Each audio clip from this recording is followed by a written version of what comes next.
নমস্কার, good afternoon. আমি আমার গুরুদেব পরম ভগবান ভোলানাথের নাম স্মরণ করে আমার আজকের ব্লগটা আমি শুরু করছি।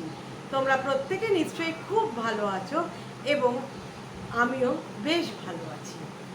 তোমরা যারা যারা আমাকে সাবস্ক্রাইব করেছো, আমার পাশে থেকে থাকছো এবং আমার হাতটা শক্ত করে ধরে আছো, তাদের অসংখ্য ধন্যবাদ। এরমভাবেই পাশে থেকো। তোমাদের তো রোজ এক কথাই বলি, আমার পুরনো চ্যানেলটা যেটা বেশ ভালোভাবে গ্রো করে যাচ্ছিল, সেটা ডিলিট হয়ে গেছে কোনো কারণে, অজ্ঞানতার বশরে জন্য। তাই জন্য আমি আবার নতুন করে স্টার্ট করেছি। কিন্তু এই নতুন শুরু করাতে তোমরা অনেকেই যারা পুরনো চ্যানেলটাতে আমার হাত ধরেছিল, তারা অনেকেই এখনও ফিরে আসুনি। কেন আসুনি আমি জানি না। আমি তো আপ্রাণ চেষ্টা করছি আগেকার মতনই সব কিছু বলতে, এবং তোমরা ওই চ্যানেলে অনেকেই কমেন্ট করতে, যে অনেকে আন্টি বলতে, অনেকে দিদি বলতে, যে আপনার এই সাধারণ কথাবার্তা এবং আপনার উপস্থাপনা আমাদের আকৃষ্ট করে। তারা কোথায়? তারা সবাই ফিরে এসো ভাই। আমি তোমাদের জন্য অধীর অপেক্ষায় বসে আছি। এবং যারা এখনও আমাকে সাবস্ক্রাইব করে উঠতে পারোনি, প্লিজ সাবস্ক্রাইব করো। বুঝতে তো পারছো, আগের চ্যানেলটা ডিলিট হয়ে গিয়ে আমার তো একটু মন খারাপ হয়েছেই। এবার তোমরা যদি সবাই ফিরে আসো, আমার সেই আনন্দটাও, তাহলে তোমাদের এই তোমরা যদি সাবস্ক্রাইব করো, তোমরা যদি আবার আমার বন্ধু হয়ে যাও, তাহলে আমার সেই আনন্দটাও ফিরে আসবে। তো অনেক কথা বললাম, এবার আমি আমার যে ব্যাপারে আজকে আমি তোমাদের সঙ্গে বলবো, তো সেটাই আমি আলোচনা শুরু করলাম। আমার মা তো সরকারি স্কুলে চাকরি করতো, পরেশনাথ বালিকা বিদ্যালয়। এর আগে আমি কোনো একটা ব্লগে, মানে এই নতুন চ্যানেলটা আবার যে আরম্ভ করছি, সেখানেই আমি উল্লেখ করেছি যে আমি আমার মা ঢাকুরিয়ায় পরেশনাথ বালিকা বিদ্যালয়ে কাজ করতো, সরকারি স্কুল। প্রথম যেই ব্লগটা ডিলিট হয়ে গেছে, সেখানে তো আমি ডিটেলসই বলেছিলাম ভালোভাবে, কিন্তু এটাতেও আমি এই কথাটা উল্লেখ করেছিলাম। সেই আগের ব্লগটাতে তো অনেক কিছুই বলা আছে, সেগুলো তো আর নেই, তাই জন্য আমি আবার রিপিট করতে হচ্ছে।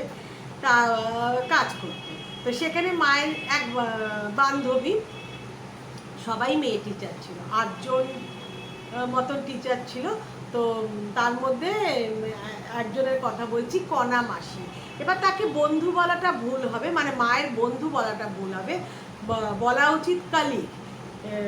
কণা মাসি, কণা গুহ ওনার নাম। কারণ কেন কালিক বলা ঠিক হবে, যখন মা চাকরিতে ঢুকেছিল, এই 27-28 বছর বয়সে যখন চাকরিটা পেয়েছিল, তখন অলরেডি এই কণা মাসিমার বয়স 50 ছুঁই। তাহলে অনেকটাই ডিফারেন্স, মানে বন্ধু ঠিক বলবো না, আবার বন্ধুদের তো বয়স হয় না, তা ছিল। কিন্তু উনি কিন্তু মানে আমার মাকে বা মায়ের বয়সী যারা, তাদেরকে নিজের সন্তান তুল্যও বলতে পারো, বা নিজের বোনের মতন দেখতো। খুব ভালো মানুষ ছিলেন এই কণা গুহ বা কণা মাসি আমি বলতাম। খুব ভালো মানুষ ছিল, মানে এরকম ভালো মানুষ সচরাচর দেখা যায় না। কণা মাসিমার জন্ম ছিল বর্মায়, সুদূর বর্মা মুলুকে ওনার জন্ম হয়েছিল, কারণ ওনার বাবার ওখানে কাঠের বিজনেস ছিল, টিম্বারের বিজনেস ছিল। তা ওনারা সব ভাই, অনেকগুলো বোন, ওদের 5জন না 6জন বোন, এবং ভাই মনে হয় 1জন ছিল। তো ওরা ওখানেই সবাই মোটামুটি হয়েছে, মানে অন্তত কণা মাসিমা ওইখানেই হয়েছিলেন।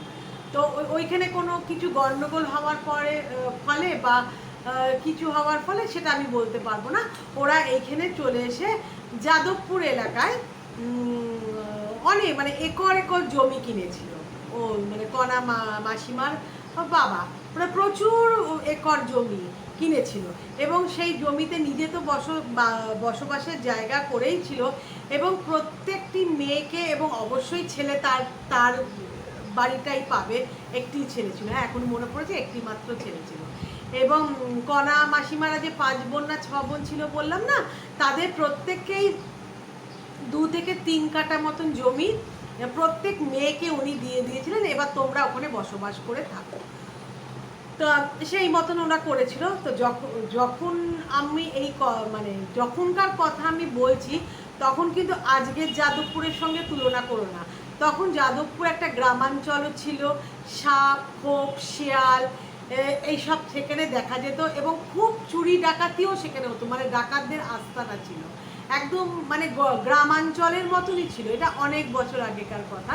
এখন তো যাদবপুর দেখলে মানে ভীষণ ফ্লারিশড হয়েছে, মডার্ন সব জিনিসপত্র, ফ্ল্যাট, বাজার, হাট, মল সব হয়েছে। ওই 8B বাস স্ট্যান্ডটা আছে না, তার কাছাকাছি কণা মাসিমার বাড়ি ছিল। তো আমি বহুবার আমার মায়ের সঙ্গে গরমের ছুটিতে বা কোনো ছুটি ছাটায় যেতাম, কারণ আমার মা না বিয়ের সময় কোনো রান্না বান্না জানতো না, কিন্তু কণা মাসিমা খুব ভালো রান্না করতেন, এবং ছোটোখাটো রান্না মানে সাধারণ উপকরণ দিয়ে এত সুন্দর এক রান্না করে দিতেন না, মানে ওই রান্না অনেক সময় বাড়ি মানে স্কুলে হয়তো খাওয়াতে নিয়ে আসতো, একটা সামান্য পেঁপের তরকারি, সেটাকে উনি এমন সুস্বাদু করতেন, অথচ কিন্তু কম মশলায়। তো মা সেই টিপসগুলো নিয়ে নিত এবং মাঝে মাঝে ওদের বাড়িতেও যেত, কারণ কণা মাসিমার দুই ছেলের মধ্যে যে বড় ছেলের আবার দুটো ছেলের মধ্যে যে বড়, মানে কণা মাসিমার যে বড় নাতি শঙ্খ, সে আমার কাছাকাছি বয়স ছিল, মানে আমার থেকে হয়তো 1.5-2 বছরের ছোট হবে। ওর সঙ্গে আমি খেলতাম, তা আমাদের মধ্যে একটা বন্ধুত্বপূর্ণ সম্পর্ক ছিল। ও ছোট ছিল, সাউথ পয়েন্টে পড়তো, এ ছিল। তা কণা মাসিমাদের বাড়িতে, মানে বাপের বাড়িতে খুব বড় করে মনসা পুজো হতো, মানে যেমন দুর্গা পুজো হয় না ধুমধাম করে, একটা মানে দুর্গা পুজো তো প্যান্ডেলে হয়, কিন্তু অনেকের বাড়িতেও তো দুর্গা পুজো হয়, যেরকম হয় মানে বাড়িটা পুরো মানে লাইট দিয়ে সাজিয়ে প্যান্ডেল করে লোক মানে হাজার হাজার লোক খাইয়ে মানে সাজিয়ে গুছিয়ে যেরকম ধুমধাম করে হয় ঢাক ঢোল পিটিয়ে, ঠিক সেরমভাবে এদের মানে কণা মাসিমাদের বাপের বাড়িতে এই মনসা পুজোটা ঠিক সেরকমভাবেই হতো।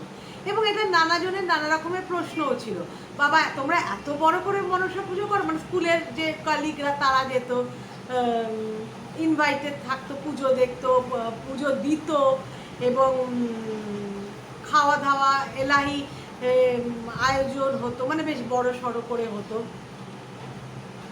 তো এরকম হতো যে, এবার আসল কথা কণা মাসিমা আর কাকে বলেছে জানি না, আমার মাকে কিন্তু বলেছিল। তো যেহেতু আমরা মাঝে মাঝে ওদের বাড়িতে যেতাম, আর গঙ্গা মাসিমা বলে আর একজন মায়ের কালিগ ছিল, সে রিসেন্টলি ওই আগের মাসের 13 তারিখে এই হ্যাঁ ওই সময় মারা গেছে, দোলের আগের দিন মারা গেছে গঙ্গা মাসিমা। তা ওরাও যেত, কারণ উনিও যাদবপুরে থাকতেন, উনি ওনার মেয়েদের নিয়ে যেতেন। তো আমাদের তখন দেখাশুনো হতো, কণা মাসিমার রান্না বান্না করতো, ছেলের বউ, আমরা সব খেতাম হই হই করে সব গল্প গুজব হতো। তো আমি আসল কথা আসি, কেন মা মনসার পুজোতে নিয়ে এত বাড়াবাড়ি করতো। মা মনসা কিন্তু খুব জাগ্রত মা, মানে মানে এই মায়ের প্রচার সেরকমভাবে আমাদের এখানে নেই বটে, মানে কলকাতা শহরে অতটা নেই বটে, কিন্তু গ্রামাঞ্চলে মা মনসার পুজো খুব ধুমধাম সহকারে হয়, কারণ ওরা মনে করে যে মা মনসার পুজো করলে পরে সাপ খোপ কামড়াবে না, কিন্তু আমাদের তো কলকাতা শহরে সেরকম সাপ খোপ নেই, এই জন্য আমাদের এখানে অতটা প্রতিষ্ঠিত না। তা তখন মাকেও বলেছিল কেন ওর বাপের বাড়িতে এত বড়ভাবে মনসা পুজো হয়েছিল। ওই যে গঙ্গা মাসি না, কণা মাসিরা যে 5 না 6 বোন বললাম না, এবং একটা ভাই, মানে ওরা সবাই জন্ম, মানে মেয়েরা সবাই হবার পর সবচেয়ে ছোট ছিল ওই ভাইটি। তা ও বাবা, মানে কণা মাসিমার বাবা যেহেতু এত বড়, ওই দেশে টিম্বারের ব্যবসা ছিল, কাঠের ব্যবসা ছিল, ওইখানে মনে হয় চারজন মেয়ে বোধহয় জন্মে গেছিল, তারপরে ওরা এখানে চলে এসেছে। এখানে আসার পরও বোধহয় 1 না 2 মেয়ে হয়েছিল। তো ওনার পুত্র সন্তানের খুব দরকার ছিল, কারণ এখানে এসেও উনি ব্যবসাটা আরম্ভ করেছিলেন, অত বড় করে না হলেও করেছিলেন। তো ব্যবসার হাত কারা ধরবে, আর একবার দিদি যেন ছেলে হয়নি তো বই গেছে, মেয়েরাই তো সব করছে, মেয়েরাই ব্যবসা করছে, মেয়েরাই ডাক্তার হচ্ছে, মেয়েরাই ইঞ্জিনিয়ার হচ্ছে, মেয়েরাই আদালতে ওকালতি করছে, মেয়েরা জাজ হচ্ছে, মেয়েরা পাইলট হচ্ছে, মানে প্লেন চালাচ্ছে, জাহাজ চালাচ্ছে, মেয়েরা কি না করছে। কিন্তু সেই সময় কিন্তু মেয়েদের মানে গ্র্যাজুয়েশন করলে বড় জোর, তারপরে বিয়ে থা দিয়ে সংসার কর, তার মধ্যে কেউ এই গঙ্গা মানে কণা মাসিমার মতো কেউ হয়তো ওই স্কুলের চাকরিটাকে ওই স্কুল পর্যন্তই, তার বেশি নাই। কিন্তু তো তাই জন্য ওনার পুত্র সন্তানের দরকার ছিল এবং একটার পর একটা মেয়ে জন্মাচ্ছিল। তখন উনি কোনো একটা মন্দিরে, মনসা মায়ের মন্দিরে উনি বলেছিলেন আমার জন্য যদি পরবর্তীকালে পুত্র সন্তান হয় তাহলে আমার বাড়িতে আমি খুব বড় করে পুজো করব এবং আমি যতদিন বেঁচে থাকবো ততদিন তো করবই, এবং আমি বলে যাব আমার পরবর্তী জেনারেশনকে, যদি আমার পুত্র হয় সেই পুত্রকেও আমি বলে যাব যাতে তোমার পুজো বন্ধ না হয়। তা সেই মতন মানে উনি মানতটা করেছিলেন। তো মা কিন্তু সেদিনকে ওনার কথা শুনেছিলেন। তবে অন্তর থেকে ডাকলে পরে এবং কি বলবো, সব রকম ভক্তি শ্রদ্ধা অন্তরের ভালোবাসা ভক্তি দিয়ে যে তুমি যদি যে কোনো ঠাকুরকেই ডাকো তারা নিশ্চয়ই সাড়া দেবে, কারণ তারাই আমাদের মাথার উপরে আছেন, তারাই আমাদের মা। তো সেই সেই মনসা মা ওনাকে আশীর্বাদ করেছেন এবং পরবর্তীকালে ওই ছেলেটি জন্মেছিল, মানে কণা মাসিমার সবচেয়ে ছোট ভাই, ওই 5-6 বোনের পর ওই ছেলেটি জন্মেছিল, মানে ওনার পুত্র লাভ হয়েছিল। এবার শোনো, পুত্র তখনকার দিনে কিন্তু হসপিটাল নার্সিংহোমে তো গিয়ে খুব কম বাচ্চা হতো, বাড়িতে দাইমা দেখেই কিন্তু বাচ্চা হতো। সেরকম যখন ওই কণা মাসিমার মায়ের প্রসব বেদনা উঠেছে, ডেলিভারি পেইন যখন উঠেছে, তখন দাইমাকে ডাকা হলো। তো দাইমা এলেন বাড়িতে, যেই ঘরে একটা নির্দিষ্ট ঘর থাকে মনে হয়, সেখানে বাচ্চা প্রসবের ব্যবস্থা করা হলো। কণা মাসিমা আমার মাকে গল্প করেছিল, জানিস খুব যন্ত্রণা হচ্ছে আমার মায়ের। এবার যখন বাচ্চাটা বেরোলো, মানে প্রসব যখন করলো, তখন দেখা গেল কোনো মানব সন্তান না, সেটি একটি সাপ, একটা সাপের বাচ্চা। সেটা তার যেখান দিয়ে বাচ্চা বেরোয় সেখান দিয়ে বেরিয়ে গেল এবং 1 মিনিটও সে দাঁড়ালো না বা কারোর দিকে কামড়ালো না, কিছু করলো না। জানলা একটা ফোকর দিয়ে সে দৌড়ে পালিয়ে চলে গেল। এবং সেই সাপের যে বাচ্চাটা, মানে শিশু সাপটি অদ্ভুত সুন্দর তাকে দেখতে, তার গায়ে নানা রকমের কারুকার্য করা, হলুদ দিয়ে, সবুজ দিয়ে, লাল দিয়ে করা, মানে অদ্ভুত। এরকম সাপ বোধহয় মানে বিরল বলতে পারো। চলে গেল। তখন দাই তো কি উত্তর দেবে বাইরে গিয়ে, সে তো মাথায় হাত দিয়ে বসে আছে এবং আরেকজন কে বোধহয় সঙ্গে ছিল, তারা বলছে আমি বাইরে গিয়ে কি বলবো, তবু বলতে তো হবে। তখন কে ছিল জানি না, আমার দাইয়ের সঙ্গে কে ছিল, সে বললো বাইরে গিয়ে বলো যে মৃত বাচ্চা হয়েছে বা কিছু একটা বানিয়ে বলো, এই কথাটা কিন্তু বলো না বাইরে গিয়ে, তাহলে লোকে খারাপ ভাববে। পেছন ঘুরে যখন দাইমা দরজাটা খুলতে যাবে, তখন চিৎকার করে ওই মানে কণা মাসিমার মায়ের আবার প্রসব যন্ত্রণা আরম্ভ হলো। সে মানে যেরকম যন্ত্রণা হচ্ছে, তখন সে আর দরজাটা মানে দাইমা দরজাটা খোলেনি।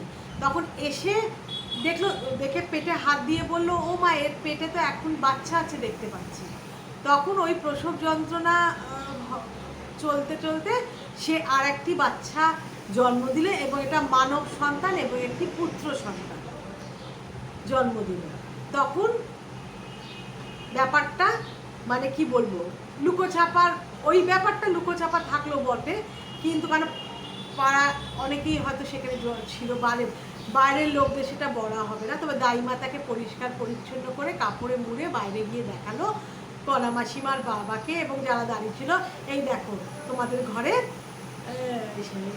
পুত্র সন্তান এসছে, এবার তোমরা খুশি তো বলে এবার আমি ওকে ভেতরে নিয়ে যাচ্ছি, ওর মাকে দিচ্ছি। তো নিয়ে এলো, কিন্তু যে ছিল ঘরে, সম্ভবত হয়তো কণা মাসিমার ঠাকুমাই হয়তো ছিল ওই দাই মায়ের সঙ্গে, সে তখন এই ব্যাপারটা 1 মাস হয়ে যাবার পর যখন আতুর ফাতুর উঠলো, বা ছেলেদের ক্ষেত্রে তো 21 দিন, যখন আতুর উঠলো তখন কিন্তু সে তার ছেলেকে মানে কণা মাসিমার বাবাকে পুরো ঘটনাটা বলেছিল। তখন কণা মাসিমার বাবা বলে, তাহলে তো মা সাক্ষাৎ মা মনসা আমার কাছে এসে ধরা দিয়েছে, আমি তো পুজো করব বলেইছিলাম এবং আরও যতটুকু ভেবেছিলাম তার থেকে শতগুণ বেশি ধুমধাম করে করব। সেই থেকে এই পুজো ওদের বাড়িতে প্রচলিত ছিল। মানে এখন তো কেউ নেই, আমি ঠিক জানি না, এখনো হয়তো আছে। তো সেই পুজো এই জন্যই ধুমধাম করে হয়। এক তো মা মনসার কাছে মানত করে এই পুত্র সন্তান পেয়েছিল, এবং দ্বিতীয়টি প্রথম যখন প্রসব যন্ত্রণার পর সে একটি সর্প শিশুই জন্ম দিয়েছিল কণা মাসিমার মা। তাই জন্য ওদের বাড়িতে এত ধুমধাম করে মা মনসার পুজো হয়। জয় মা মনসা। মা মনসা তুমি সবাইকে আশীর্বাদ করো, যে যার যা মনের ইচ্ছে তোমার কাছে জানালে পরে, জানায় তো নিশ্চয়ই, তুমি প্রত্যেকের মনের ইচ্ছে পূরণ করে দিও। যদিও সবাই এরকম ধুমধাম করে বাড়িতে পুজো করার ক্ষমতা থাকে না, কিন্তু তবুও তুমি দুহাত ভরে প্রত্যেককে আশীর্বাদ করো এবং প্রত্যেকের ঝুলি তুমি ভরে দিও। এটাই আমি মা মনসার কাছে আমার বলার বিষয়। তো তোমাদের কেমন লাগলো আজকে আমার এই উপস্থাপনা প্লিজ জানিও, এবং লাইক কমেন্ট করেও, এবং আমার পুরনো সাবস্ক্রাইবাররা প্লিজ ফিরে এসো, প্লিজ ফিরে এসো। আমি অতি আগ্রহের সঙ্গে তোমাদের জন্য অপেক্ষা করছি। এসে আমার হাতটা আবার শক্ত করে ধরো। তোমরা প্রত্যেকে ভালো থেকো। Bye bye. Thank you so much.